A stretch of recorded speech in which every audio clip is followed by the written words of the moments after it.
ছোটবেলা থেকে ও প্রচুর বই পড়তো। আমি ওকে আপনার নামটা বলেন। আরেকজন একটু আপনার ছেলেরা মাননীয় জেলা প্রশাসক ও বিজ্ঞ জেলা ম্যাজিস্ট্রেট আবু হাসনাত মোহাম্মদ এবং শিক্ষা ও আইসিটি জনাব মহসিন উদ্দিন স্যার এবং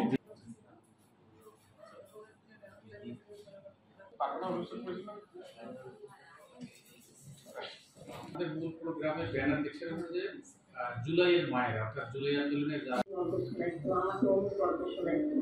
তুমি আমার বোনটাকে তুমি শোনাও, মাটাকে তুমি আমার এটা যে আবার ওই শর্ট ফিল্মে এটা দেখাবে এটা আমি জানতাম না। তো আমাকে ও বললো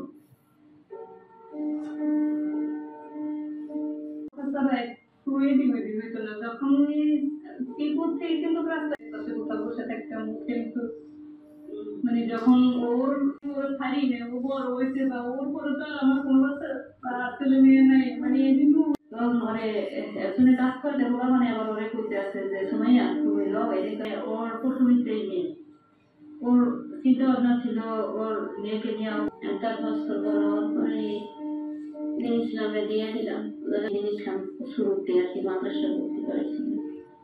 হ্যাঁ রাত্রে 1টা 2টা 3টা পর্যন্ত ওইখানে বসে সায়েন্টিস্ট হওয়ার ইচ্ছা ছিল বিজ্ঞানী বাইরে কিন্তু বহু মানে খাওয়া আমার হাতের খাওয়া আমি খুবটা প্রশংসা ভালো লাগে বাসা থেকে তো আপনার সকাল থেকে তো বুঝতে পারে না আসলে দেখেই চলে এসছে। তো আমি আসলে ওকে একটু জোর করেই পাঠালাম যে বাবা যে প্রস্তুতি নাও থাকবে যাবে না খুব অবস্থা খারাপ। তাহলে আমি আরো কাজ করে সরকারি জমি স্কুলে নবম শ্রেণীর ছাত্র ছিল। যখন এই আন্দোলনের কথা ছিল তখন আমি আসলে এই চিত্র দেখে ভেঙে পড়ছি, মানে বলতে পারতেছি। তখন আমার ছেলে বললো মা আমি বিপ্লবে ফেসে যাচ্ছি। তখন আমার ছেলে স্কুলের বন্ধু বান্ধব এবং আমার বড় ভাইটা টেনে অনেক একটা ছেলে ছিল। তখন তারা স্কুলের মাঠে অবস্থান করেছিল। ওখানে কাঠপট্টির ফিরোজ নামে আর তার সাংবাদিকরা ওখানে আমার ছেলেকে অনেক হামলা করেছিল এবং 10ম শ্রেণীর একটা ছেলে ছিল, তার নামটা আমি বলতে পারবো না। সেই ছেলেটাকে বেধড়ক মারপিট করেছিল, যা সিসি ফুটেজে অনেকটাই ভিডিও চিত্র ছিল। তারপরে আমার ছেলে ওখান থেকে যখন ওরা ধাওয়া করেছিল, আমার ছেলে দৌড়ে পালিয়ে একটা ঘরে ওঠে, বস্তি একটা ঘরে ওঠে। ওখানে বৃদ্ধা মহিলা ছিল। তখন আমার ছেলে পালিয়ে বলে দাদু আমাকে বাঁচাও ওদের হাত থেকে। তখন ওই বৃদ্ধা মহিলা আমার ছেলেকে বলে তোর ভাই তোরা পালিয়ে তোরা ছোট, ও আমার নাতি, ও কোথাও যায় নাই। আমার ছেলে এই বলে তখন দৌড়ে পালাতে লেকপাড়ের কাছে আসে। লেকপাড়ের কাছে এসে যখন আমার বাসা থেকে আমার ছেলে ঢুকবে তখন ওরা হুন্ডা নিয়ে ওরা প্রায় 20-30টা হুন্ডা নিয়ে ওরা আসে সেই আমাদের বিচের লেকপাড়ে। ওখানে এসে ওরা আমার ছেলেকে বেধড় মারপিট করে আমার চোখের সামনে, যা একটা মা কখনো সহ্য করতে পারে না। আমি দৌড়ে গিয়ে আমার ছেলেকে ধরার পরে ওখানে একটা ছেলে ছিল আমাদের আওয়ামী লীগের। তখন বলে আন্টি আপনার ছেলে কেন নামছে, ওকে নিয়ে ঘরে যান। তখন আমরা বলেছেন বাবা ঠিক আছে, আমি ভয়ে আমার ছেলেকে বাঁচানোর জন্য আমি ভয়ে সেখান থেকে আমার ছেলেকে নিয়ে বাসায় যাই। আমার ছেলে হাঁটতে পারছিল না, আমার ওর বাবা আমি ওকে ধরে নিয়ে আমার বাসায় নিয়ে যাই ছেলেকে। এই জুলাই আমাকে শিখিয়েছে কিভাবে ন্যায়ের বিরুদ্ধে রুখে দাঁড়াতে হয়, সত্য ও ন্যায়ের পক্ষে কথা বলতে হয়।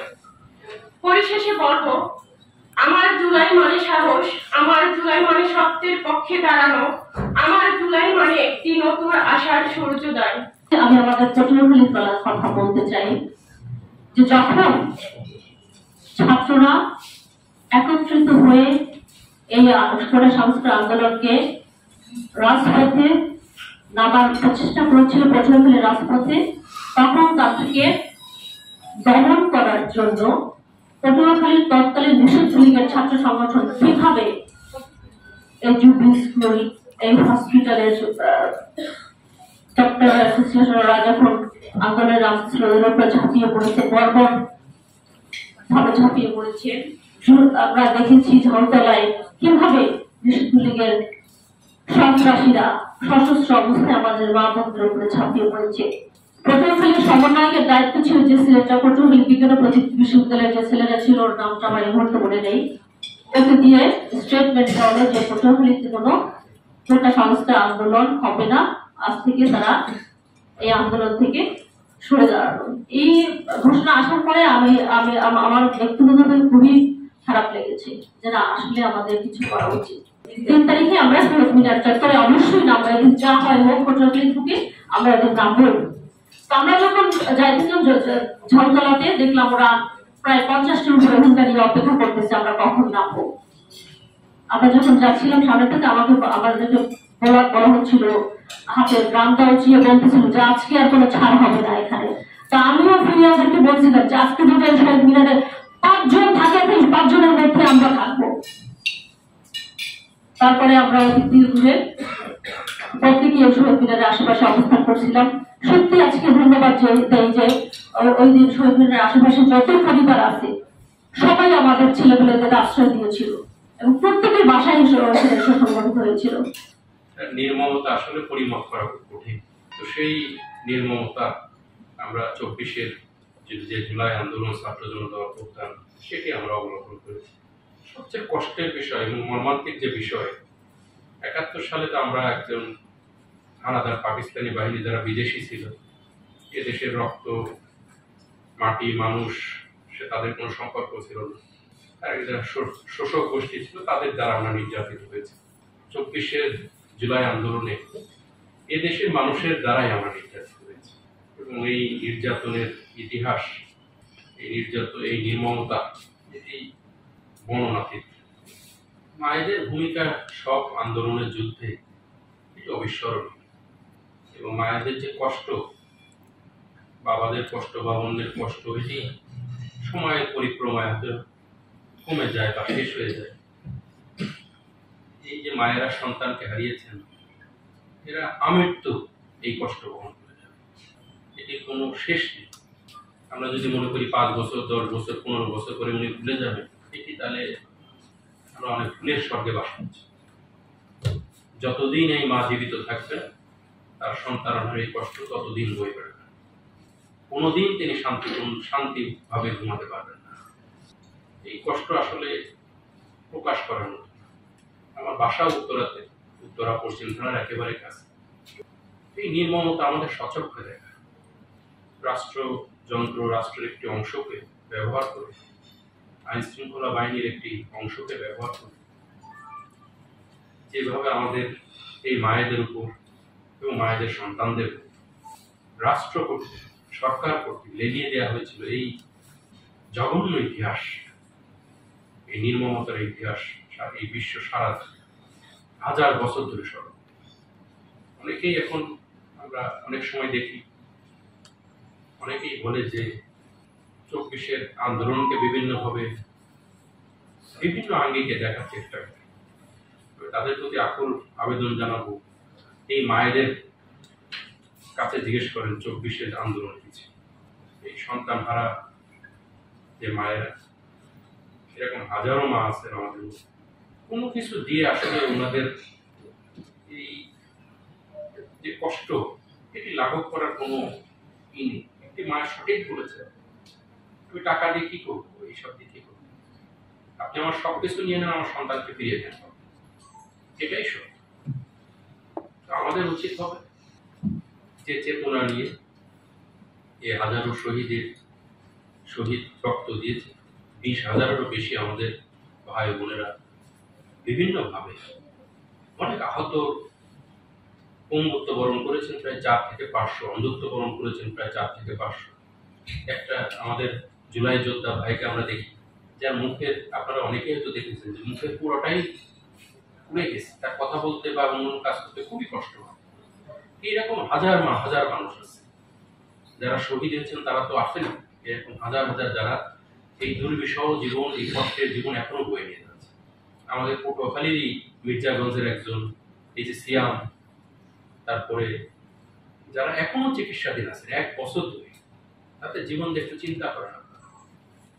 আমাকে প্রায় ফোন করে মির্জাগঞ্জের একটা ছেলে এখন আমাদের পঙ্গু হাসপাতালে চিকিৎসাধীন আছে, সম্ভবত এই ফার্স্ট উইকে সে বিদেশে যাবে চিকিৎসার জন্য, কারণ বা পরবর্তী যে চিকিৎসা বাংলাদেশে সরকার তাকে বিদেশে পাঠাচ্ছে।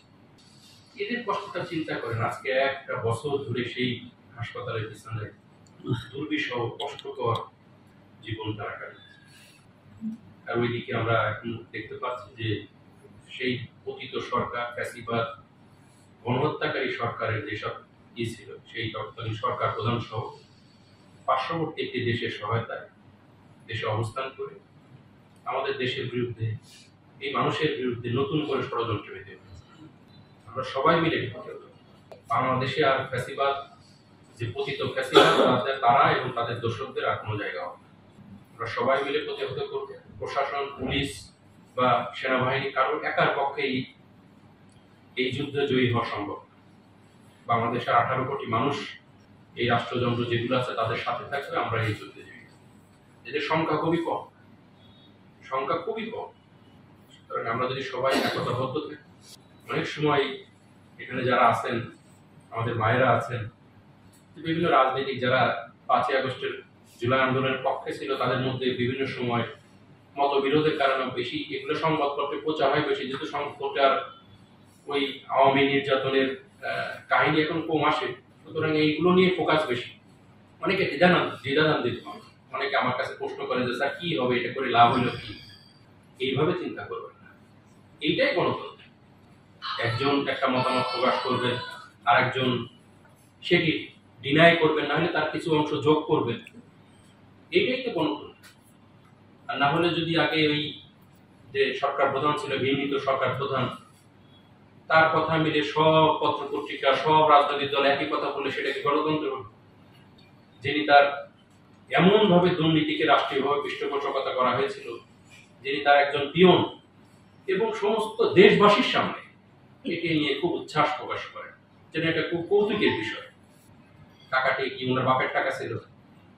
এই দেশের প্রতিটি টাকা, এটা টাকাকে ডিসি হিসেবে আমার না, এখানে যারা আছে তাহলে এই দেশের প্রতিটি টাকা দেশের জনগণের টাকা। সরকার জনগণ গঠন করেছে, সরকারকে যে টাকা দিয়েছে জনগণ, সেই সরকার গঠন করার উদ্দেশ্য হচ্ছে আমি আপনাকে কিছু টাকা দিলাম, কিছু ক্ষমতা দিলাম, আপনি এই টাকাটা, আমার এই টাকাটা নিয়ে আমাদের এই যে আমরা যে ভূখণ্ডে বাস করি, এই ভূখণ্ডকে ভালো সাজান, যে প্রতিষ্ঠানগুলো আছে সেগুলো আপনারা পরিচালনা করেন, এই নিয়ে আপনার টাকা, আপনি এইটাই আপনার দায়িত্ব, এবং এই জন্য আমি আপনাকে নিয়োগ করেছি, এবং এইটাই আপনি, এবং সেই জন্য আপনাকে আমরা কিছু মাসে মাসে কিছু বেতন ভাতা দেব। এইটাই তো সরকার না? সরকার নিজের বাড়ি থেকে কোনো টাকা নিয়ে আসে? এই চেতনা, এই জুলাইয়ের চেতনা, এটি যখন বাংলাদেশে পুরোপুরি প্রয়োগ হবে, তখনই মনে হবে যে এই মায়েদের যে অশ্রু, মায়েদের যে ক্ষত, সেটি দূর হবে, এই হাজারো শহীদের রক্তের ঋণ আমরা পরিশোধ করতে পারব। সেই প্রত্যাশা আমরা সবাই করি, যে চেতনা নিয়ে যে বৈষম্যহীন বাংলাদেশ হবে, বাংলাদেশ একটি সুখী সমৃদ্ধিশালী দেশ হবে, বিশ্বের দরবারে একটি মর্যাদার দেশ হবে, যেখানে মানুষে বৈষম্য কমে আসবে, দূরত্ব কমে আসবে, মানুষ সহনশীল হবে, শিক্ষা, স্বাস্থ্য, বাসস্থানে তার অধিকার প্রতিষ্ঠা থাকবে, কথা বলার অধিকার থাকবে, যে সরকার থাকবে তার কাছে সেই যে জনগণ যে টাকা দিয়েছে সে টাকার হিসাব চাওয়ার অধিকার থাকবে, এবং সরকারও জনগণের প্রতি নির্বাচিত হয়ে জনগণের কল্যাণে কাজ করবে। এটি যখন প্রতিষ্ঠিত হবে, তখন আমরা মনে করি এই যে হাজারো মায়ের আজকে আমরা দেখলাম, তাদের যে অশ্রু, তাদের যে বিলাপ, তাদের যে ত্যাগ, এই ত্যাগ তখন সার্থকতা পাবে বলে আমি মনে করি। বিচার অবশ্যই হবে, বিচার প্রক্রিয়া শুরু হয়ে গেছে আপনারা দেখছেন, এবং বাংলাদেশের ইতিহাসে সবচেয়ে স্বচ্ছ, যাতে পরবর্তীতে কেউ প্রশ্ন না করতে পারে যে এই বিচার প্রক্রিয়া এইভাবে করা হয়েছে, সবচেয়ে স্বচ্ছ বিচার প্রক্রিয়া আপনারা দেখছেন।